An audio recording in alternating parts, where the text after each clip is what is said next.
The dust did not rise that morning, it hung. It hung low over the wooden platform in the middle of Bramble Creek, Texas, the way smoke hangs over a fire that has been smothered but not put out. The sky was the color of old tin.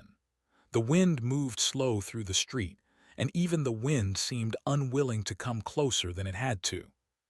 People had gathered early. They stood in clusters along the boardwalk, hats pulled low, hands folded against their coats. Some leaned on the porch rails of the saloon. Others stood in the open street, boots planted in the hard ground, eyes lifted toward the platform. No one spoke loud. Auctions were common in Bramble Creek. Cattle, wagons, tools left behind by men who had ridden west and never come back. The town had seen its share of those, but the thing that was about to happen on that platform was not a thing the town often saw. And every person there knew it. At the edge of the crowd, near a hitching post that had gone gray with weather, stood a young woman. Her name was Ellie Marsh.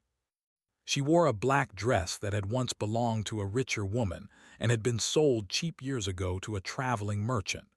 The hem was frayed. The sleeves had been mended twice. She held a small bundle wrapped in a faded shawl close to her chest. Inside the shawl was a baby boy. He was almost a year old. His name was Samuel. He had his father's eyes, though Ellie tried not to look at them too long when the light fell a certain way. It hurt her in a place that no one could reach. She had not slept the night before. She had sat on the floor of the small room above the dry goods store and held him and watched him breathe and tried to understand how the world had brought her here. To this morning, to this platform, to this dust that would not rise and would not settle. Her husband had been dead 9 months. His name had been Thomas Marsh. He had ridden out one cold morning to bring back a stray heifer and had never come home. They found his horse 3 days later riderless, its saddle dark with something that had dried. They never found his body. The land out past the creek was wide and the wolves were many and the weather was cruel. Only an empty grave with his name on a wooden cross. The bank had not waited. The men in town had not waited. The debts came due one by one like a line of strangers knocking on her door. She paid what she could. She sold what she had. The wagon, the plow, the last good rifle, then the cabin itself with its sagging roof and its single window that faced east. And still it was not enough. The judge had been kind in his way. He had looked at her over his spectacles and said that the law was the law, and that a woman who could not pay her husband's debts could be made to work them off. Indenture, he called it. A word that sounded soft. A word that meant her body and her time would belong to whoever paid. He had said the boy could not be separated from her. He had said that at least. She had thanked him for it. She had not known what else to do. Now she stood at the edge of the crowd with her son against her chest, and she watched the platform, and she waited for her name to be called. The auctioneer was a thin man in a gray vest. His name was Holly's Gain, and he ran most of the auctions in the county, and he had a smile that never reached his eyes. He stepped up onto the platform with a paper in his hand, and he cleared his throat, and the crowd grew quieter than it had been. "Folks," he said, "we got an unusual matter today." Ellie's grip on the bundle tightened. Samuel stirred against her. He made a small sound, half awake, and she pressed her cheek against the top of his head and shushed him without looking down. "Widow," Holly said, reading from the paper. 23 years of age, healthy, skilled in mending, cooking, and the keeping of a home. 1 child, male under the age of 1. Indentured term 5 years. A murmur moved through the crowd. It was not a kind murmur. Ellie kept her eyes on the platform. She had decided the night before that she would not look at the men in the crowd. She would not see who was looking at her. She would not learn their faces. Whoever bought her, she would learn his face soon enough. There was no need to see the others. She breathed in, she breathed out, she kept her chin up. A boy could see his mother bow her head only so many times before he learned to bow his own. Bidding starts at $20, Hollies called. A man near the front raised a hand. 20. He was a heavy man with a red face. His name was Burl Crane. He owned a stretch of land east of town, and he had buried 2 wives, and the second one had been very young, and people did not like to speak of how she had died. 25, called another. 30. The numbers came faster. She felt them like small stones thrown one after another, each one a piece of her life being passed across the dust, each one a price set on the years that were left to her. 35. 40. Burl Crane raised his hand again. 50. The crowd quieted. 50 was a number that meant something in Bramble Creek. 50 was a horse, a good one. 50 was a winter's worth of feed. 50 was the kind of money that was not spent lightly. Hollies looked across the crowd. Do I hear 55? No one spoke. The wind moved through the street, slow and dry. Somewhere a door creaked. Somewhere a child laughed and was hushed. Ellie closed her eyes for 1 second, just one. She thought of Thomas. She thought of the morning he had ridden out. She thought of the way he had turned in the saddle and lifted his hat to her. She had not waved back that morning. She had been carrying water from the well, and her hands had been full, and she had only nodded. She had told herself every day since that the nod had been enough. It had not been enough. She opened her eyes. Going once, Hollies called. Burl Crane smiled. Going twice. And then a voice came from the back of the crowd. 200. The number was not loud. It was not shouted. It was spoken in the calm, even way a man might say the time of day. But it carried. It carried over the dust and the silence and the held breath of every person in the street, and it landed on the platform like a flat stone dropped into still water. The crowd turned. All of it, every head, every body. They turned as one toward the back of the street, and they looked, and Ellie looked too, because she could not help it. He was standing alone. A tall man, lean, in a long dark coat that had seen many roads. His hat was pulled low, and the brim cast a shadow across the upper half of his face, so that all she could see clearly was his mouth, and his jaw, and the quiet line of his shoulders. He had a horse tied to the rail behind him, a tall bay with a white blaze, and the horse stood still and patient, like it knew its rider would not be hurried. He did not move forward. He simply stood where he was and waited. Hollies Gain blinked once, twice. He looked down at the paper in his hand and then back up at the man, and Ellie could see, even from where she stood, that Hollies was not sure what to say. 200, the auctioneer repeated slowly, as if testing the sound of it. That is what I said, the cowboy answered. His voice was low. It did not carry the hardness of the men Ellie had grown used to. It did not carry warmth either. It carried something she could not name, something old, something tired, something that had decided a long time ago that it would not waste words. Burl Crane turned around. He stared at the cowboy. 200, he said. His voice was loud and it had an edge in it.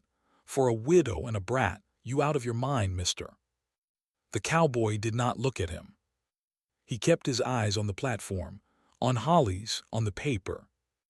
My bid stands, he said. Hollies swallowed. He looked at Burl. Burl's face had gone redder than before. His jaw worked. He glanced around at the crowd as if measuring whether his pride would let him bid against a stranger he had never seen. 210, he said finally. 300, the cowboy said, before the words had even finished leaving Burl's mouth. A sound went through the crowd, not a gasp, something quieter, the sound of many people inhaling at once. Burl stared. 300, he repeated, like the words did not make sense. 300, the cowboy said.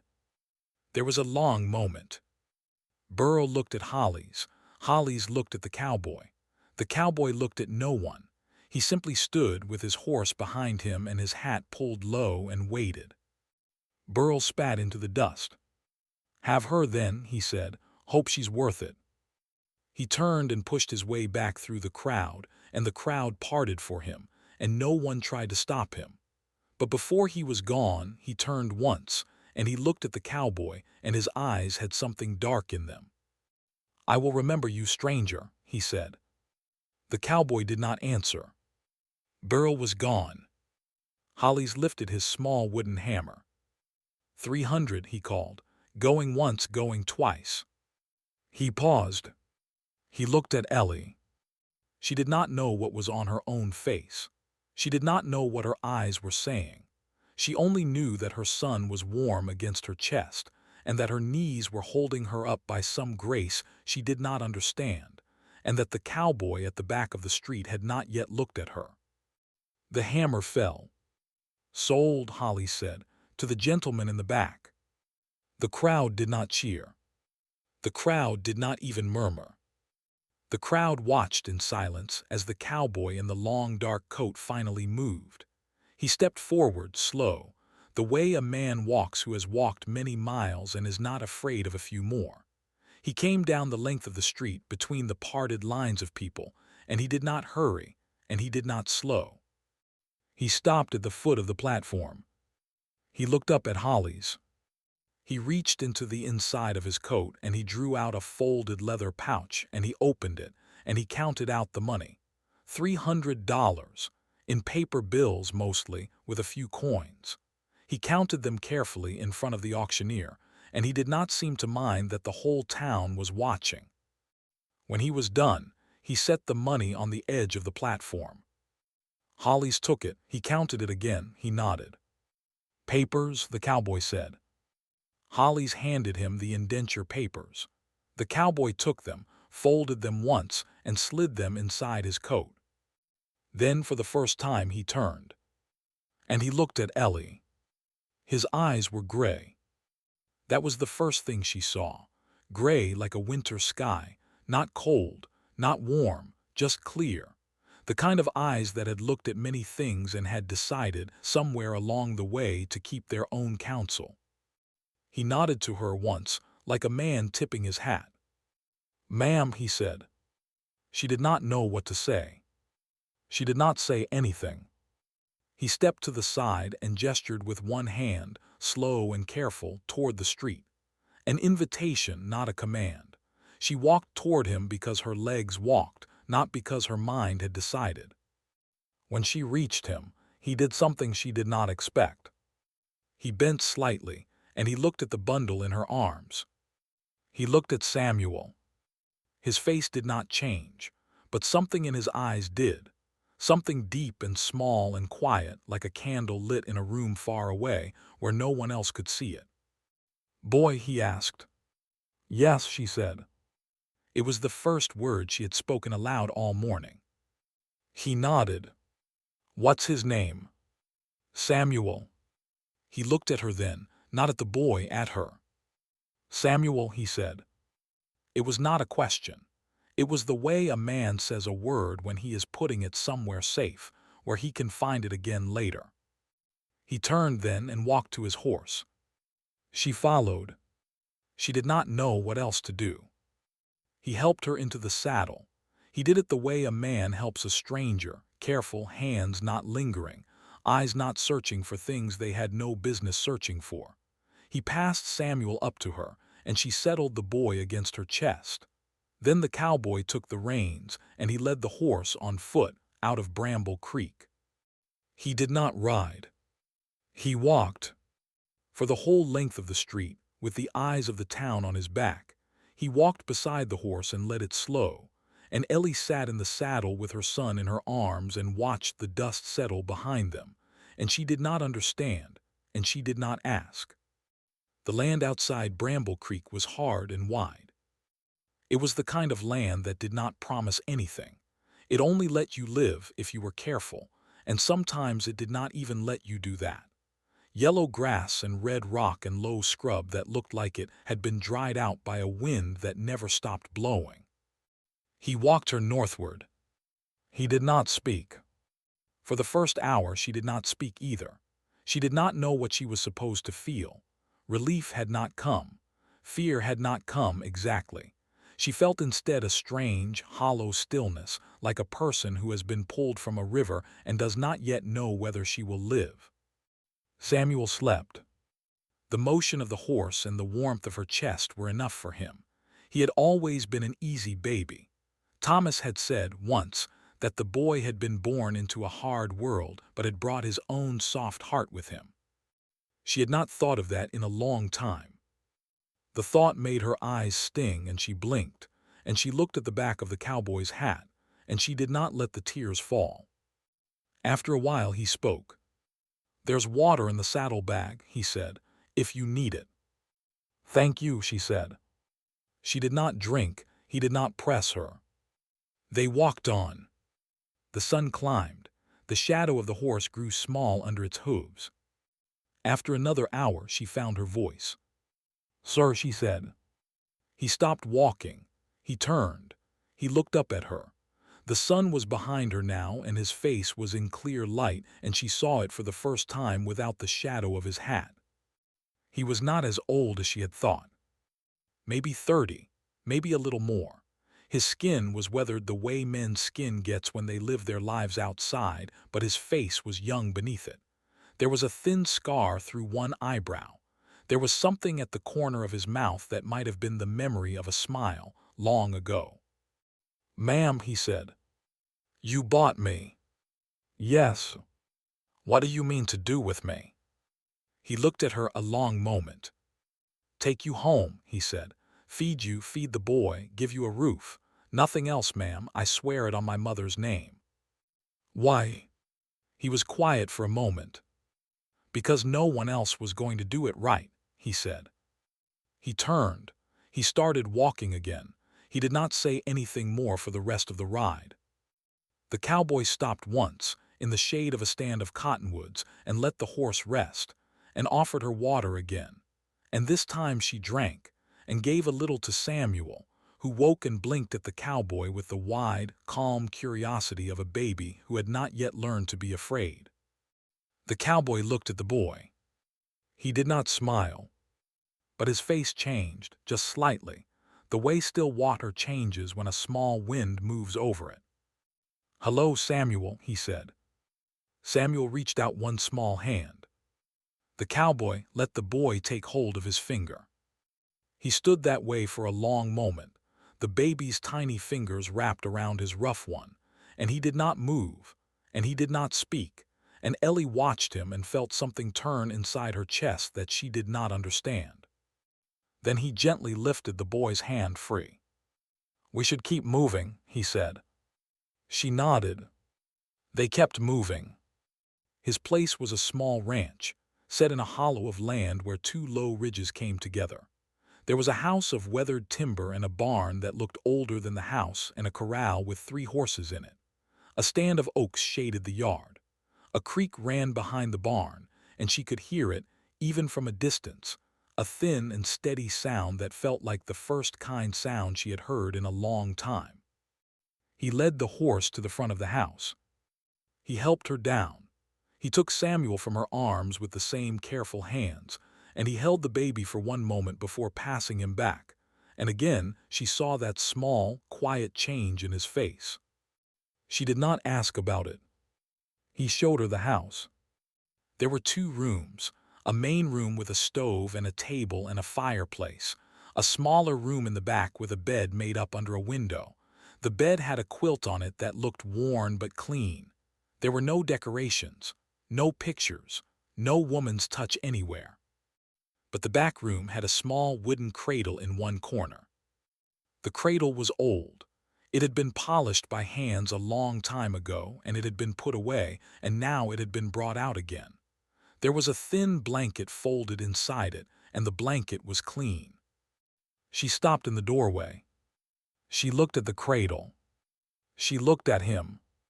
He was standing by the table, his back to her, taking off his hat. "You knew," she said. He was quiet for a moment. "I knew there was a baby," he said. "How?" "A man named Pell rode through 3 days ago. He told me. I asked him to tell me if he heard of anything that wasn't right. He said he had heard." Why did you ask him? He was quiet a long time. Because the world is full of things that aren't right, he said, and I have not been able to stop thinking that for a long while. Where did the cradle come from? He did not answer. Sir, it was my son's, he said. She felt the air go out of her. He did not turn around. He stood by the table with his hat in his hand and his back to her, and he spoke to the wall in front of him. 5 years ago, he said, cholera came up the river. It took my wife and my boy, both of them, within the same week. I buried them out behind the barn. There are 2 stones. You will see them if you walk back there. She did not know what to say. My son was almost a year old, he said. His name was Caleb. He had black hair like his mother. He had just started laughing. The kind of laugh that makes a man think there might be something good in the world after all. She felt her eyes fill. I am sorry, she said. Do not be sorry, ma'am. It was a long time ago. But it had not been a long time ago. She could see in the line of his shoulders that it had not been a long time ago at all. It had been yesterday. It was still yesterday. It would be yesterday for a long time yet. He turned. He looked at her. The cradle has been in the loft since the year they died, he said. I brought it down last night. I cleaned it. I did not know if I had the right. I told myself the boy would need somewhere to sleep. That was all. Mr. Cain Whitlock. Mr. Whitlock. Cain, ma'am, if you can stand too. Cain. Yes. My name is Ellie. Ellie. He nodded. There is stew in the pot, he said. It has been on low all day. It will be good. Eat. The boy can sleep in the cradle if you allow it. If you would rather he did not, I will move it. I will not be hurt either way. She looked at the cradle. She looked at him. He can sleep in it, she said. He nodded. He went outside. She heard him at the corral, talking low to the horses. She heard the sound of buckets and water. She heard the small, ordinary sounds of a man doing the work that men do in the evenings. She put Samuel in the cradle. He was tired. He fell asleep almost at once. She stood in the doorway of the back room and watched him breathe in the cradle that had once held another small boy. She did not move for a long time. Then she turned, and she went into the main room and she sat at the table. The stew was good. It was thick, with potato and a little meat, and salt that had been put in by a hand that knew exactly how much salt to put in. She ate slowly. She had not eaten a hot meal cooked by another person in 9 months. She had not sat at a table that did not belong to a stranger in 9 months. She did not know why those 2 things made the stew taste the way it tasted, but they did. She set the spoon down. She put her face in her hands. She did not cry. She only sat with her face in her hands for a long minute, and she breathed, and she let herself feel the thing that was happening to her, which was that she was alive, and her son was alive, and a roof was over both of them, and a man she did not know was outside in the dark, doing the work of a man who meant to keep them both safe. She had not let herself feel any of those things for a long time. When she lifted her face, the door opened. Cain came in. He had a bundle under his arm. He set it on the table in front of her. It was wrapped in cloth. He did not unwrap it. What is this? She said. Things, he said. The woman in the next valley. She had a girl who is grown now. She gave me some of the girl's old things when I asked. There is a dress in there and a shawl and some things for the boy. It is not much. It is what I could find on a day's notice. Cain, you do not have to wear any of it. I only thought. The dress you came in is a hard color to wear when you are trying to forget a hard year. That was all I thought. She looked at the bundle. She did not open it. She looked up at him. You are a kind man, Cain Whitlock. I am a man who is trying to remember how to be one. There is a difference. He did not sit. He went to the fireplace. He added wood. The fire caught. The room grew lighter and a little warmer, and she could see his face better in the firelight than she had been able to all day. He looked tired. He looked like a man who had ridden 2 days for a stranger, and was only now in the warmth of his own house, letting himself feel the riding. "You will sleep in the back room," he said. "With the boy, the bed is made up. There is a bar on the door. I put it there myself this afternoon. You can drop it if you want. I will not knock. I will not come in. If you need anything, you call. I sleep light." "Where will you sleep?" "On the floor by the fire. I have slept worse places." "Cain." "Ma'am, you do not have to sleep on the floor in your own house." "I do, Ellie, I do tonight. I will every night until you tell me otherwise. That is the only way this can be done right. You have been bought today. I will not let any part of this house feel like the buying. Not 1 inch of it. Do you understand me?" She looked at him. She understood. "Thank you," she said. "Go to bed, Ellie. The boy is sleeping. You should be sleeping." She stood. She picked up the bundle. At the door of the back room she stopped, and she looked back at him. He was already laying his coat down by the fire, folding it for a pillow. "Cain." "Yes." "Good night." "Good night, Ellie." She went into the back room. She did not drop the bar on the door. She left it leaning against the wall. She slept that night. She had not thought she would. But she did. And in the small hours, when she woke once and looked across the dark room, and saw, through the half-open door, the shape of the man asleep on the floor by the dying fire, she understood that she had not slept like that, full and easy, since the morning Thomas had ridden out and not come back. She closed her eyes again. She slept the rest of the night without waking. The days went slow. He did not crowd her. That was the first thing she learned about him. He did not stand too close. He did not speak when there was nothing to say. He showed her the well and the henhouse and the smokehouse and the small garden out back, and then he left her to herself, and he went to do his work, and he did not come back to the house until the light was leaving the sky. He took his meals at the table with her, always. He did not eat first. He did not eat last. He waited until she was ready, and he sat across from her, and they ate in a silence that was not heavy, only careful.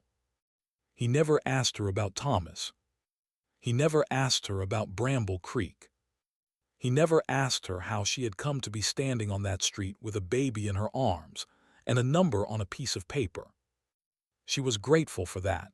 She had not known how grateful she would be. On the third day, she walked behind the barn. She found the 2 stones. A woman's name, a small boy's name. The dates were carved in plain letters. The grass had grown over the graves. Wildflowers had come up between the stones, the small blue kind that grew wherever they were not stamped down. She knelt in the grass. She did not pray. She had not prayed in a long time. She did not know if she remembered how. She only sat in the grass beside the 2 stones, and she put her hand on the smaller one, and she said very quietly, "I will be careful with him. I will not pretend to be you. I will only be careful with him." She did not know who she was speaking to. She thought perhaps that she did.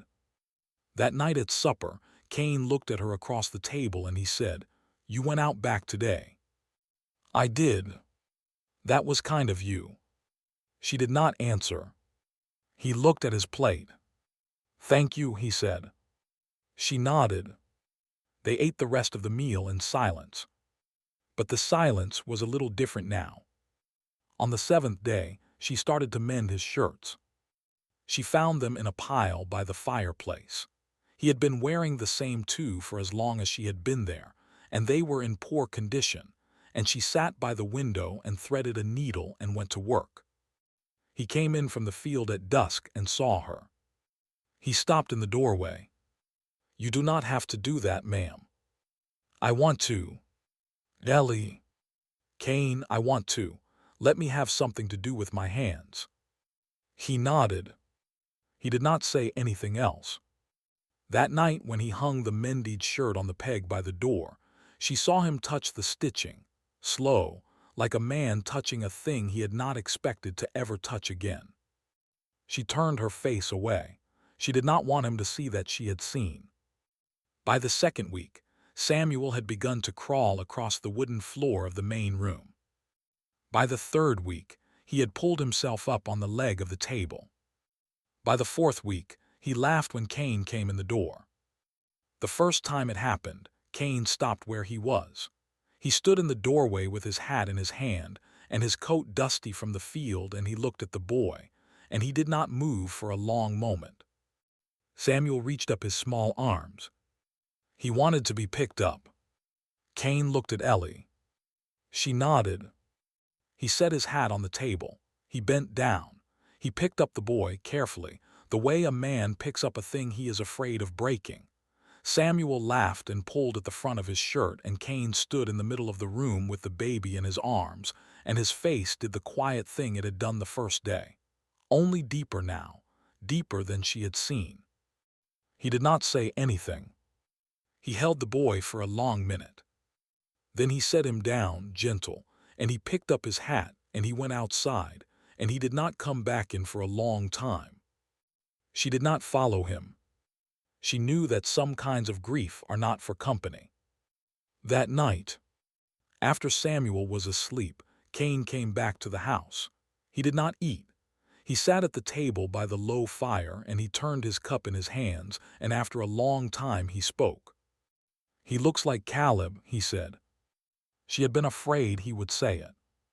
She had been more afraid he would not. "Cain. He does not look like him exactly. They are different boys, but there is a thing about the way he laughs, a thing about the way he reaches up. I had forgotten that thing. I had forgotten many things. I am remembering them." "Is it cruel," she said, "that we are here?" He looked up. "No," he said, "it is the opposite of cruel." "What is the opposite of cruel?" He thought about it. "I do not know the word," he said. "I have not had use for it in a long time." She reached across the table. She put her hand on his, just for a moment. She took it back.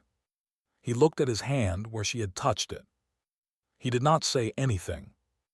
But the next morning, when she came into the kitchen, there was a small bunch of the blue wildflowers from behind the barn, set in a tin cup on the table, and he was already gone to the field. She stood in the kitchen and looked at the flowers for a long time. Then she sat down and she ate her breakfast, and she did not let herself cry. A month went by. Then another. Spring came hard to the high country. The grass turned green at the edges. The creek ran higher. Ellie planted in the small garden out back, and she set Samuel in the grass beside her with a wooden spoon to play with, and she dug the rows and dropped the seeds and pressed the soil down with her palms. She had not done such work since Thomas had died. She had forgotten how it felt. She did not know at first what the feeling was. Then she understood. It was the feeling of belonging to a place, of putting a thing in the ground and knowing she would be there to see it grow. She had not believed she would belong anywhere ever again. She looked up from the garden and she saw Cain at the corral brushing down the bay. He was not looking at her. He was working. But she watched him for a long moment, and she felt the feeling settle deeper, the way a stone settles in water, and she went back to her seeds. That evening, he came in from the field with a length of blue cloth folded under his arm. He set it on the table. "The woman at the dry goods was clearing her stock," he said. "It seemed a shame to let it pass." She looked at the cloth. It was blue, not bright, the color of a sky just before evening, the color of a thing she would have chosen if she had been allowed to choose anything. "Cain." "It is only cloth, Ellie." "Thank you." He nodded. He went to wash up. She made a dress from the cloth. It took her 3 evenings. The first time she wore it, he looked up from the table and looked at her and looked away, and he did not say anything, but his ears had gone red. Just a little, just enough that she saw. She smiled that night, alone in the back room. For the first time in a long time she smiled, and she meant it. She did not know yet what she would do with the smile. She only knew that it had come back. It was a Tuesday in late spring when the trouble came. Ellie was hanging wash on the line behind the house. Samuel was in a basket beside her, kicking his small bare feet at the air, and the sky was a clean blue, and the wind was warm, and she was thinking about nothing in particular, which was a kind of thinking she had not done in a long time.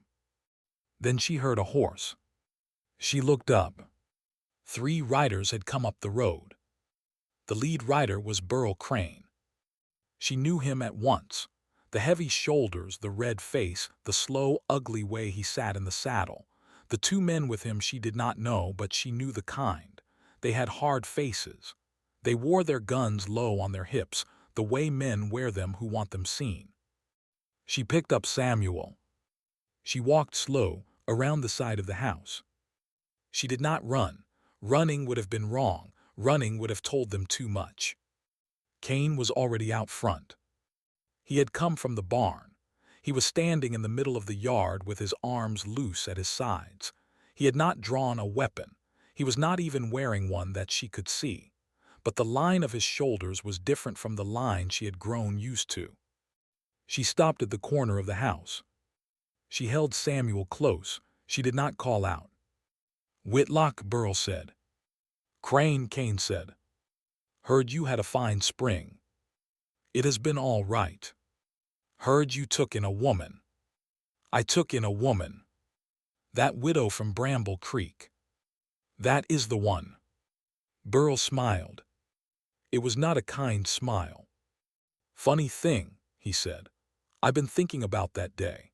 I've been thinking about how a man rides into a town he has no business in and pays $300 for a widow he has no use for. A man would have to have a reason for that. A man might.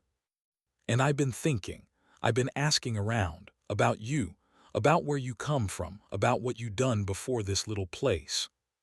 Cain did not answer.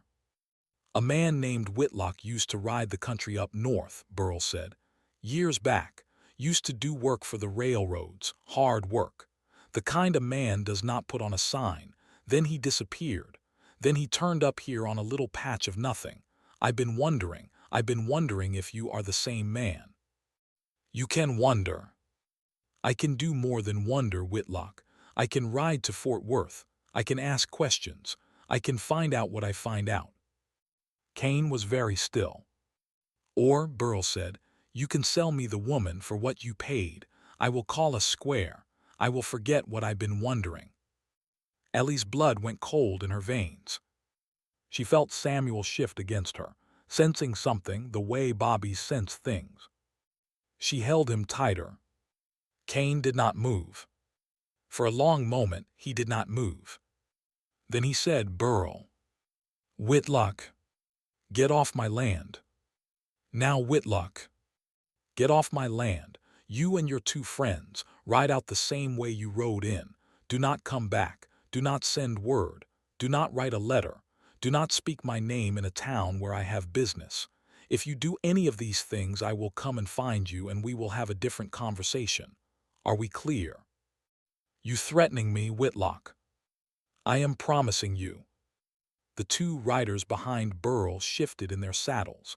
One of them put his hand near his gun. Cain did not look at the man. He looked at Burl. "Tell your friend," he said quietly, "that if his hand moves another inch, I will put a hole in his throat before he clears the leather. I am asking him kindly. I am asking once." The hand stopped moving. Burl's face was very red now. He looked at Cain a long time. Then he turned his horse. "You will see me again, Whitlock," he said. "You can be sure of that." "I expect I will." The 3 riders rode out. Cain watched them go. He did not move until they were gone past the bend in the road, and the dust had risen behind them and begun to settle. Then he turned. He saw her at the corner of the house.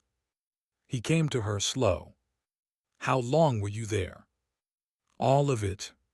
He looked at her. Ellie, sir, I owe you a longer telling. I expect you do. That night after Samuel was asleep, they sat at the table. He did not look at her at first. He turned his cup in his hands. He looked at the fire. My name was not always Whitlock, he said. My name was Cain Reed. I was a deputy United States Marshal out of Fort Smith for 7 years. She had thought he might say it. She had thought he might say something close to it. I rode for the law, he said. I rode hard. I caught men who needed catching. I brought some of them back. Some of them did not come back. I did the work. I did it the way it had to be done. She nodded. There was a man, he said, 5 years ago. His name was Jonas Garrison. He was the leader of a band that hit stage routes and small banks across 3 territories. They had killed 7 men in their robberies. They had killed a woman in Missouri who tried to hide her child from them.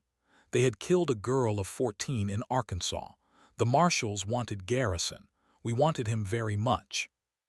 You caught him. I caught him. I brought him in. I testified at his trial. He was sentenced to hang. Did he hang? Cain was quiet a moment. No, he said. 2 days before the hanging, he broke out of the federal jail in Fort Smith. 3 guards died in the breaking. He killed 2 of them himself. He rode out into the country and he disappeared. The marshals hunted him for a year. They did not find him.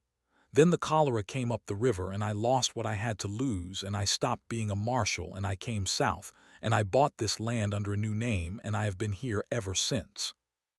And Garrison. I had not heard a thing of him in 4 years. Then Pell rode through 3 days before I came for you. He told me he had heard a rumor. He said Garrison was alive. He said Garrison was looking for me.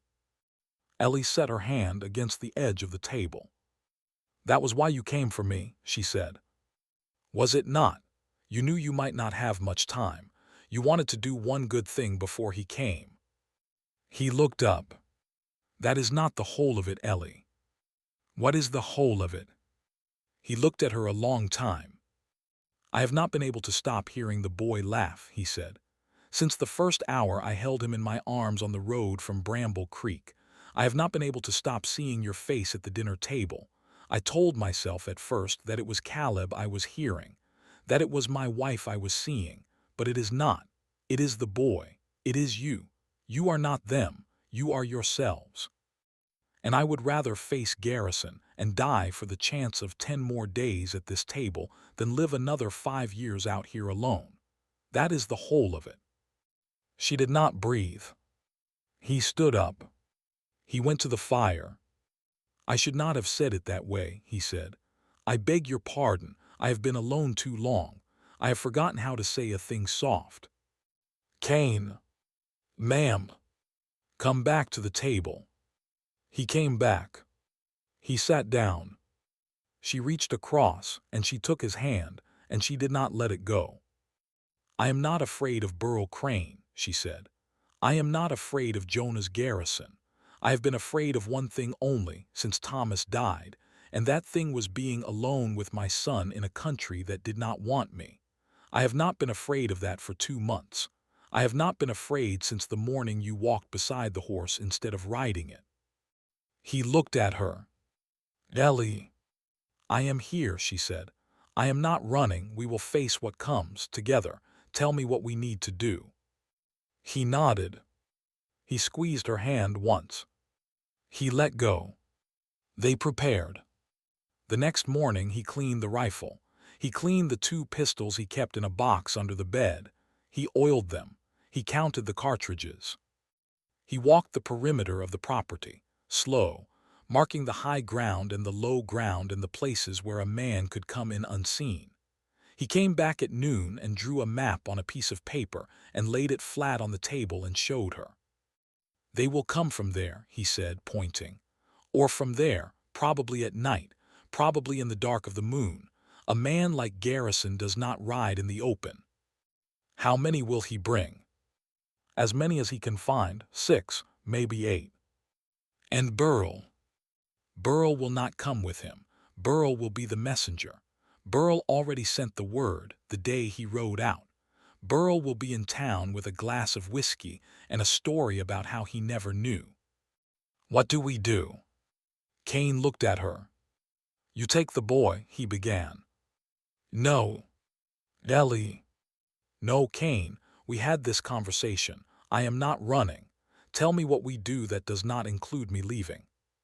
He looked at her a long moment. Then he nodded. All right, he said. They prepared together. She moved the cradle into the cellar. She made up a bed for Samuel down there, soft and warm. She prepared food and water enough for 3 days. She showed Samuel the stairs. He laughed and tried to crawl back up. She brought him down again. She made it a game. This is our quiet place, she told him. When Mama says we come down here and we are very quiet. He did not understand. He laughed.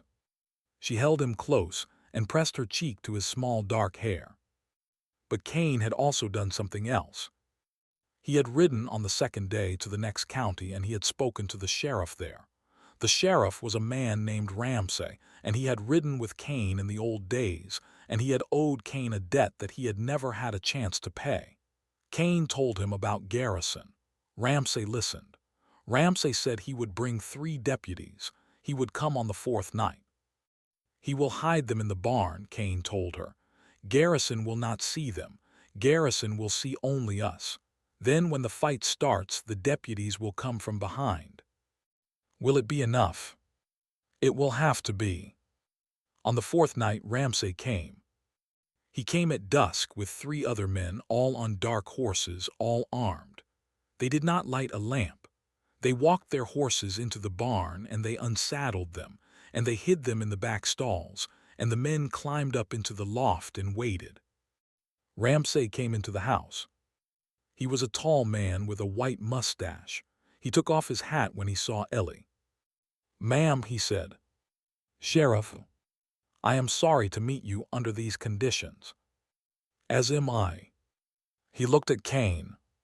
You picked a good one, Reed. I did. Ramsay looked at the cradle, which was still by the fireplace where Ellie had not yet moved it. How old is the boy? Almost a year. Ramsay nodded. He did not say anything else. He went out to the barn. That night, Ellie put Samuel in the cellar. She kissed him on the forehead. She told him to be very quiet. She told him that Mama loved him. She told him that Mama would come back. She closed the cellar door. She set the heavy iron latch. She covered it with the rug. She came back to the main room. Cain looked at her. He held out his hand. She took it. They waited. They came on the 5th night. It was just after the moon had gone down. The wind had stopped. The silence was the kind of silence that a person learns to mistrust. Cain had been watching the road for hours. He came in from the porch. He looked at her. He did not have to say it. She picked up the pistol he had given her. She moved to the back of the house, to the small window that faced the creek. He moved to the front. The lamp was already out. The room was dark. The first sound was the small scrape of a boot on the porch. Then another. Then the front door splintered inward. What came next was not like anything she had read about, or heard about, or imagined. It was not even fast, exactly. It was the way that a thing happens when a thing has been waiting a long time to happen. Cain fired twice. The first man fell in the doorway. The second fell behind him. Glass broke at the back. A hand came through the window beside her. She fired without thinking. The hand jerked back. There was a sound that might have been a curse or might have been a final breath. A man came in through the broken window of the kitchen. She turned. She fired again. She did not see the man fall. She saw only that he was no longer coming forward. Then there was shouting outside. Many voices. Many hooves. The sheriff and his men had come down from the loft of the barn, and they had gotten behind the attackers, and the night was full of the sound of guns now. and shouting and horses, and Ellie pressed her back against the wall by the kitchen window and reloaded the pistol with hands that would not stay steady. Cain was at the front. She heard him fire once, twice. Then she heard him say, in a voice she had not heard before, low and clear, "Garrison." She went to the door of the main room. She looked through.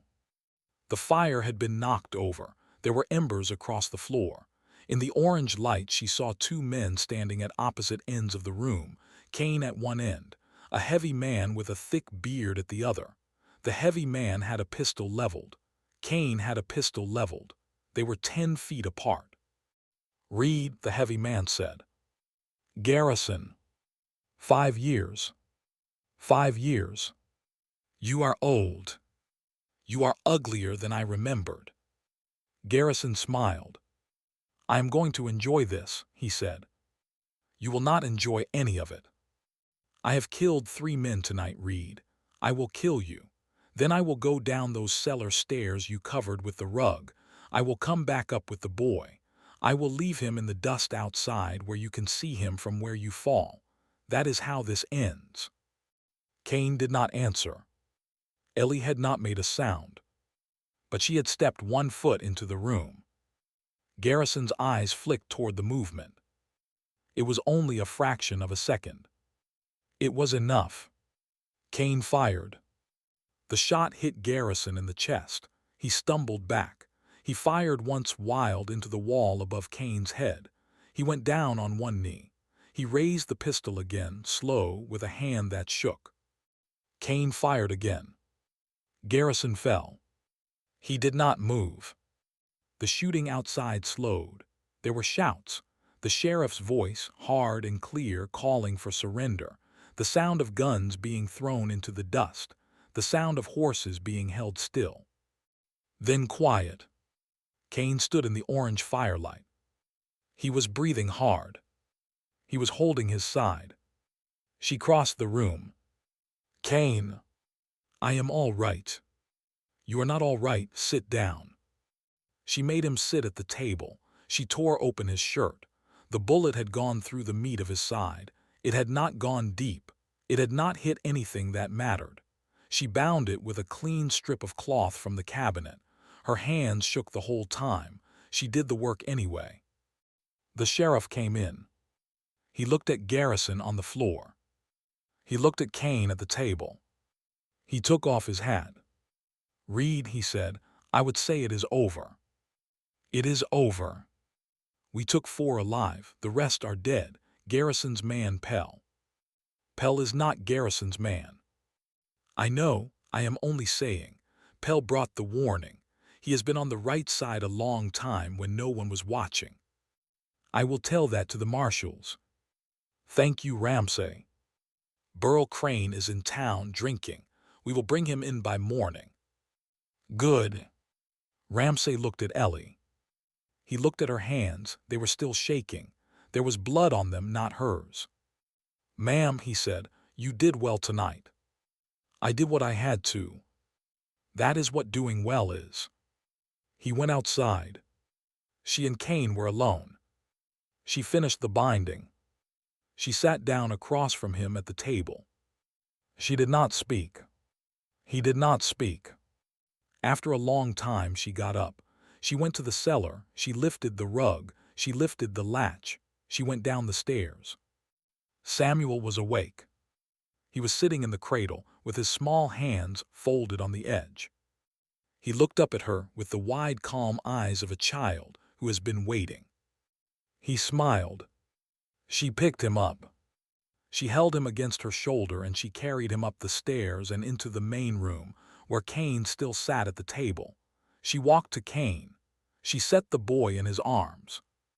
Cain held the boy. He looked at the boy. He looked at her. He did not say anything. He did not need to.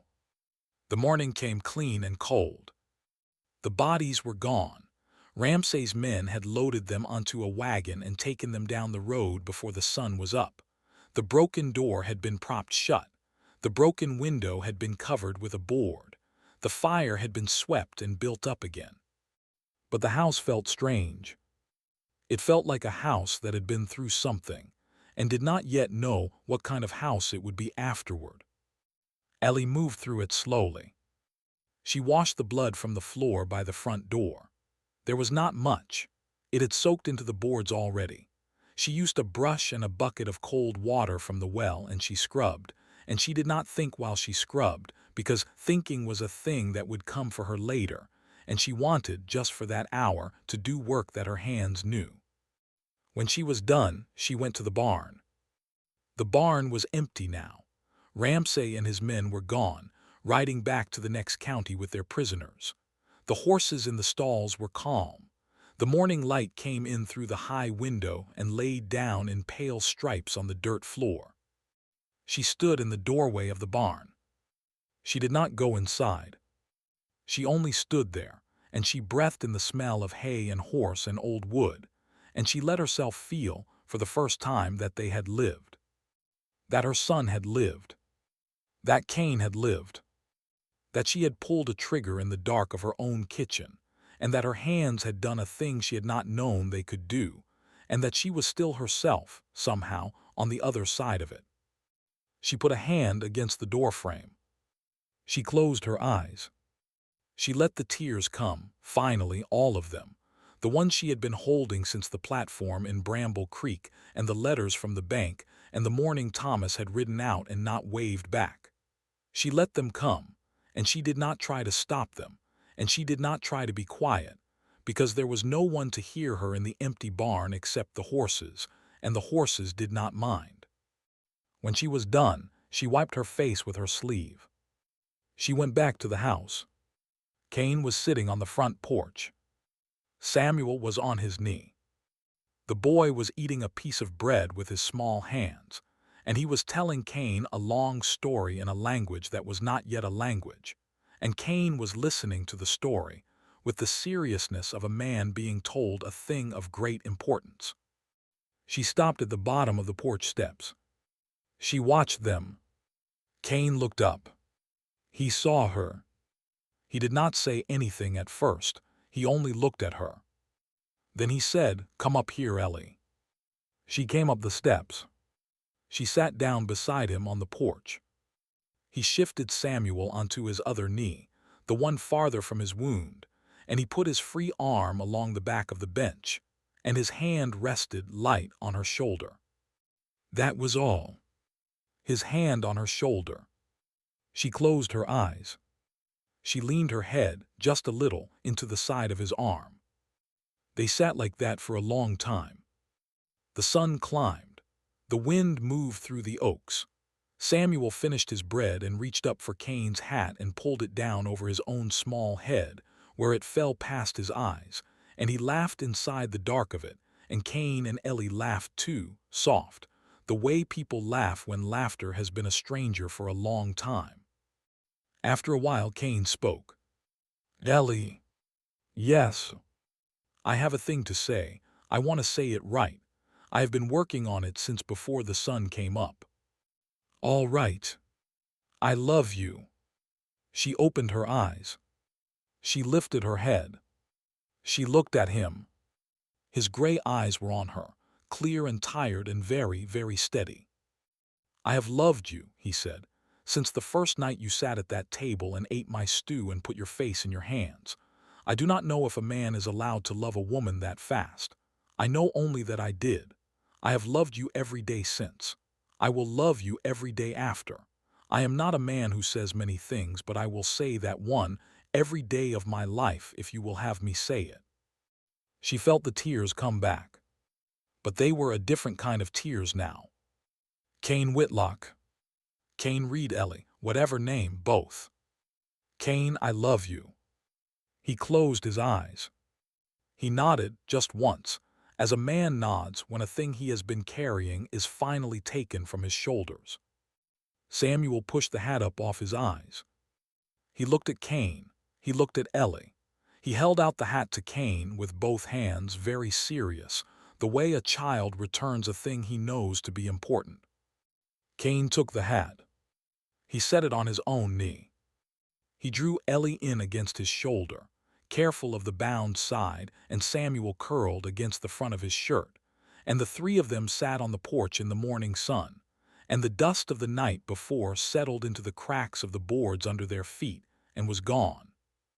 It was 3 weeks later that Cain came to her with the letter. She was in the garden. She was on her knees in the dirt with her hands among the new green of the early beans.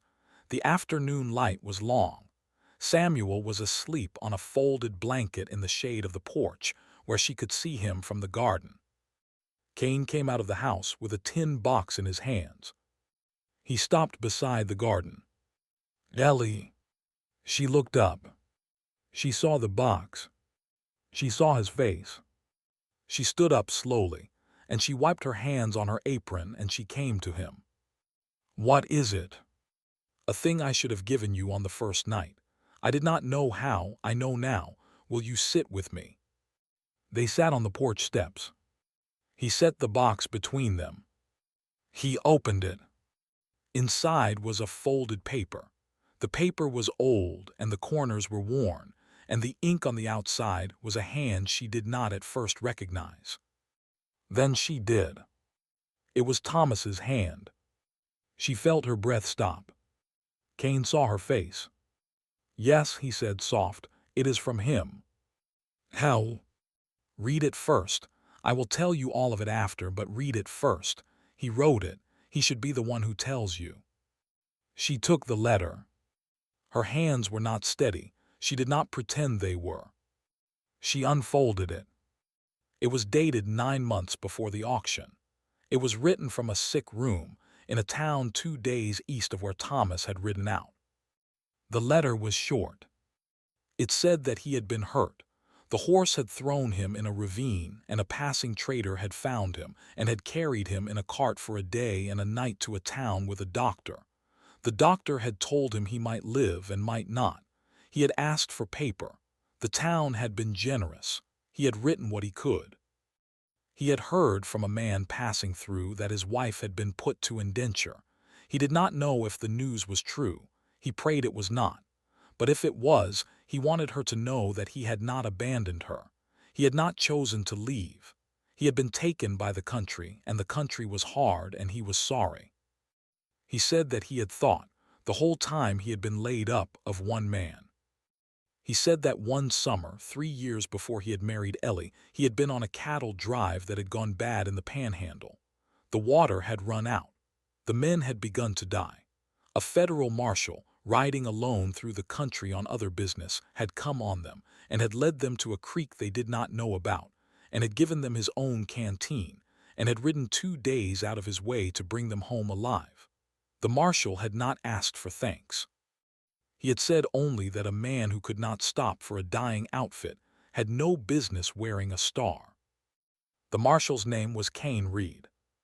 Thomas had not seen him since. But Thomas had thought of him, all those years, the way a man thinks of one stranger who once decided that his life mattered. Thomas had asked in the letter that this man Cain Reed be found. He had given the last he knew of him, that he had taken a small place south after a sickness in his family. Thomas had asked that the letter be carried to him. He had asked that Cain Reed go to Bramble Creek and find the woman, and pay whatever price the auction set, and bring her somewhere safe. He had said in plain words that if he himself lived, he would come and find her, and he would not hold a thing against the man who had done him this kindness. He had said in plain words that if he did not live, he would only ask that the man treat his wife and son as the man would wish his own to be treated. He had signed it. Thomas Marsh. Ellie's hand shook. She did not look up. "He died, Ellie." Cain's voice was low. 2 days after he wrote, the doctor sent the letter on with a note explaining. The note went first to Fort Smith because Thomas did not have my new address. The marshals there knew where I had gone. They sent the letter on to Pell, who sees more men in a year than any other man in the territory. Pell brought it to me. He brought it 10 days before the auction. She closed her eyes. 10 days, she said. 10 days I had to know what was coming, to get ready, to ride. You had not seen him in years. Once Ellie. I rode with him and his outfit for one day in 1872. He told me his name and I told him mine, and we did not speak of it again. I had forgotten his face by the next spring, but he remembered me. He carried that one day all those years. He carried it to a sick room.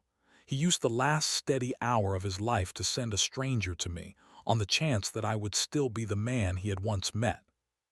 Were you? I am trying to be Ellie every day. She opened her eyes. She looked at the letter. She looked at her husband's writing, the small, careful loops of a man who had not been a writer, but who had wanted, at the end, to leave the right words behind. "Why did you not tell me on the first night?" she whispered. "Because, Ellie, a woman has the right to grieve her husband once, not twice. You had buried Thomas in your heart already. I could not make you bury him again the same week I took you out of Bramble Creek. I would have, in time. I was going to tell you the night Burl rode in, but the night came before I could. And then we had a thing to live through. And then we had a porch to sit on, and a thing to say to each other, and I wanted you to say what you said yesterday because you wanted to say it. Not because of him, not because of a letter, because of what is between you and me." She nodded. She could not speak. She sat with the letter in her lap, and she put her hand flat over Thomas's signature, and she let the tears fall onto the back of her own hand, and she did not try to wipe them away. After a long time she spoke. "He sent me to a good man. He sent me a chance, Ellie. I had been a less than good man for a long time. You and the boy made me good again. That is not the kind of thing a man can repay. He can only carry it forward. That is what I mean to do." She folded the letter. She put it back in the tin box. She looked out over the garden. The light was going gold. Samuel was waking on his blanket, stretching his small fists up at the sky. "Cain." "Yes." "Will you walk me out behind the barn? I have a thing to do." "All right." He picked up Samuel. They walked out behind the barn together, the three of them, into the long evening light. There were 2 stones there, a woman's name, a small boy's name. Ellie stood in front of them for a long minute. Then she turned to Cain. "There needs to be 3, she said. "I know. I want one for Thomas. He has no grave, not a real one. I want him to have one here beside them, where I can come." Cain nodded. "I will carve it myself," he said. "I will start tomorrow." "Will you?" "It would be my honor, Ellie." She turned back to the 2 stones. She knelt in the grass between them. She did not pray, but she spoke low so that only the stones could hear. "I will be careful with both your boys," she said. "I will love them well. I promise it on every day I have left." She stood up. She walked back to Cain. He took her hand. They stood in the long evening light, and Samuel reached out one small hand from Cain's arm and laid it in the empty grass beside the 2 stones, in the place where the 3rd stone would soon stand, and he patted the grass once, the way a child pats a thing he means to comfort. They were married 3 weeks later, in the small chapel in the next county. Ramsay stood beside Cain. Pell came down from the north and stood beside Ellie.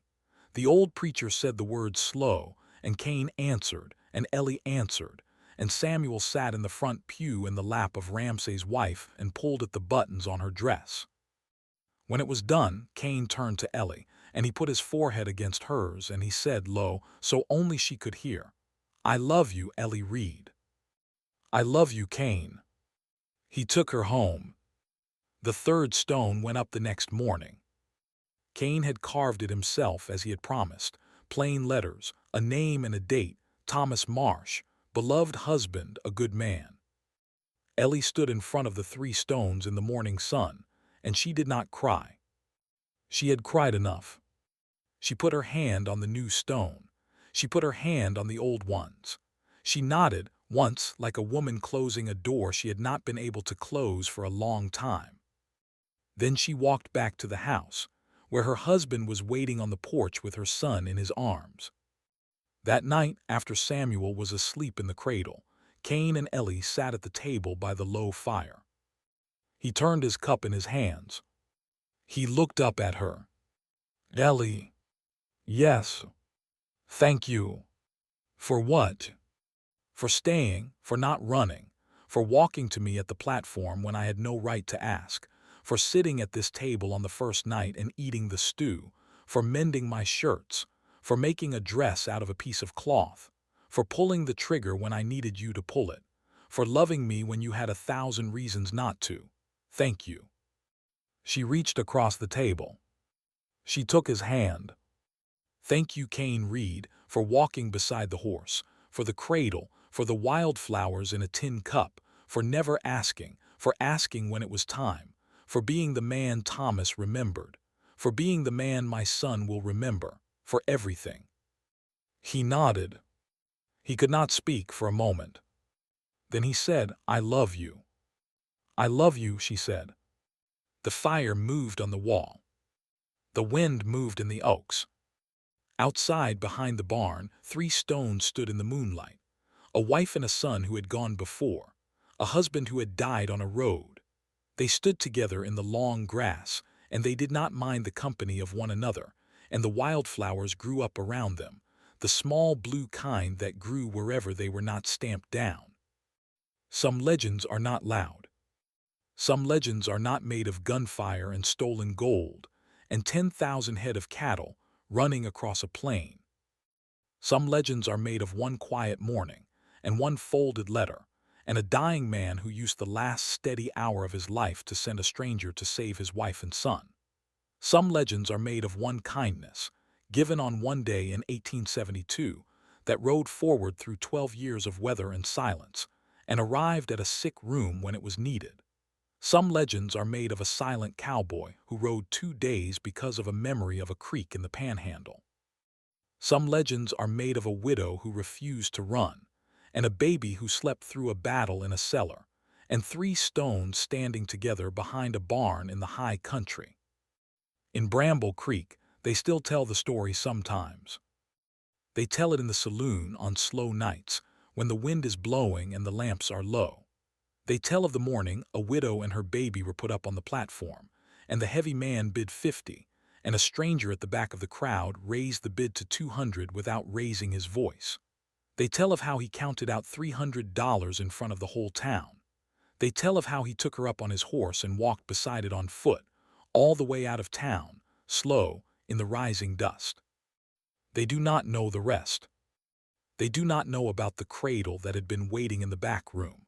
They do not know about the letter from a dying friend. They do not know about Burl Crane, who was found hanged in his own barn by his own hand a year later, when the marshals came back for him with questions he could not answer. They do not know about Jonas Garrison, who lies in an unmarked grave in a county he never lived in. They do not know about the little boy who grew up between 2 graves and one true father, and who learned, by the time he was old enough to ride, that some kinds of love are stronger than dying. They know only that the cowboy and the widow rode out of Bramble Creek one spring morning, and that they were not seen there again. And on quiet nights, when the dust hangs low over the street and will not rise and will not settle, the older men sometimes lift their glasses, and they say low to no one in particular. To the silent ones, may they always come in time. And the younger men do not understand. But they raise their glasses anyway. Because some things in this hard country are worth raising a glass to, even when you do not yet know what they are. The story you have just heard contains many fictional elements, recreated with the aid of artificial intelligence. Please listen with your own consideration and feelings. These fictional details are not intended to change history, but to evoke the spirit of the old Wild West, where people had to live amidst harsh conditions, make difficult choices, and accept the consequences. Through this story, I only hope to share some valuable lessons about compassion, love, and courage. Things that remain relevant even as time passes. If this story moved you, leave a number 1 in the comments. And if you would like to return for another tale, consider subscribing. I love you all. the esteemed audience of Wild West Tales.